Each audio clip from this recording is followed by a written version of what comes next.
Good afternoon and welcome to this latest podcast for green infrastructure and sustainable cities. This week we'll be talking about the economics of green infrastructure, and we'll be discussing quite a lot about money and about who pays and who should pay, and about the moral versus the legal ways in which funding GI can shift between different stakeholders and different partners in different parts of the world. And one thing to remember in this lecture is that there is no one fundamental way to look at valuation. There's no single or correct way to place an economic value on GI.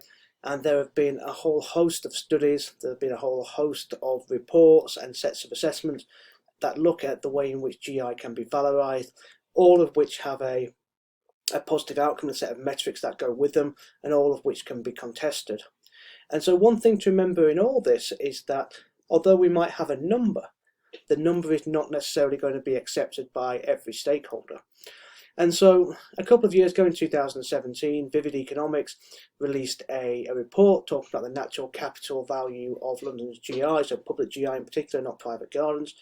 And they came up with a figure of £91 billion per year in economic value that was associated with GI.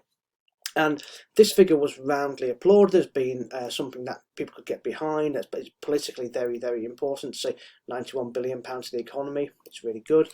But a lot of people started to criticise it because it didn't go far enough, or it didn't actually try and assess the asset value of certain things, such as water.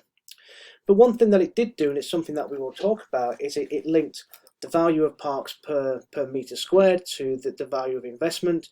And you can see that if you live in, particularly pick the image on the left there, if you live in nicer places, you might have more money for your parks.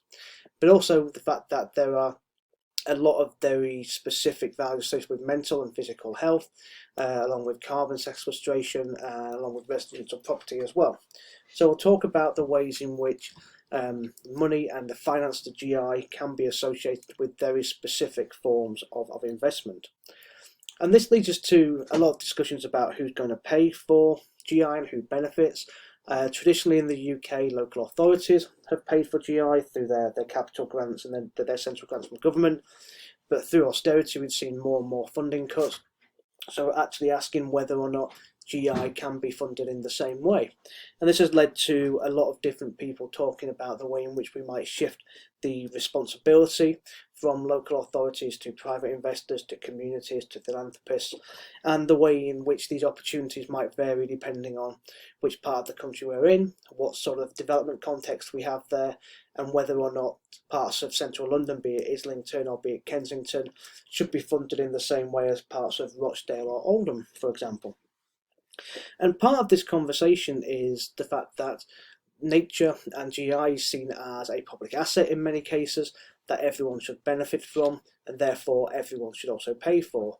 But there is quite a significant literature on the way in which different parts of the country or different parts of cities will be divided over how much green space they have, and the quality of that green space depending on the richness, i.e. the economic value of that area.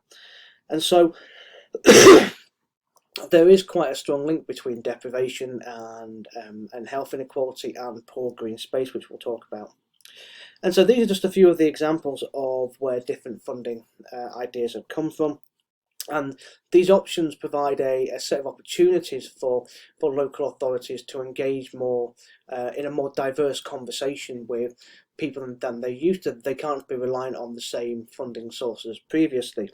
And so this throws up a set of difficulties around how do you engage stakeholders if they're not really attuned to the values or the benefits or the ideas behind GI. How do you ensure that this money comes in capital form, so something to be spent on investment, and then where does the revenue spending come as well? So where does the money for maintenance come from? And part of this is about language, part of it is about terminology, part of it is about shaping the economic returns of investment in GI in such a way that people find it's positive to actually invest in these forms of infrastructure. And so we'll talk about the way in which GI is being implemented around the world, and we'll touch on New York, we'll touch on Shanghai and Pudong, and we'll be looking at how GI has been integrated into a master planning process, but one which is very much geared towards the economic returns on investment. So the fact that they're using GI as a branding tool, the fact that they're using it as a regenerative tool and to bring people into a location, and being Pudong, being the Bund on Shanghai waterfront here, being the prime example. And what this does is that it offers a set of commercial opportunities for developers, be it Berkeley Homes or Persimmon or Taylor and Wimpey, to look at how they might integrate GI. And we might even touch on things such as different building metrics and the way in which approaches such as building with nature might be brought forward to facilitate this more engaged discussion between economic value, investment in GI, and public value. So it's quite a complex set of scenarios where you're trying to balance tangible benefits and tangible values, basically with the pound sign, versus the intangibles of experience, of nostalgia, of quality of life and aesthetic quality. And this can be quite complex.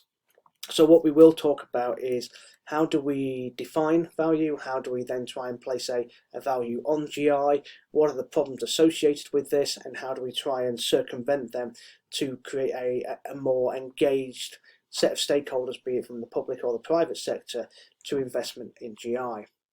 And part of this is around maximising the benefits and maximising the ideas that we can derive from GI, and some of it is about simply knowing that people like stuff. So on Thursday we'll talk about this, and if you have any questions, please let me know. Until then, I'll see you all soon.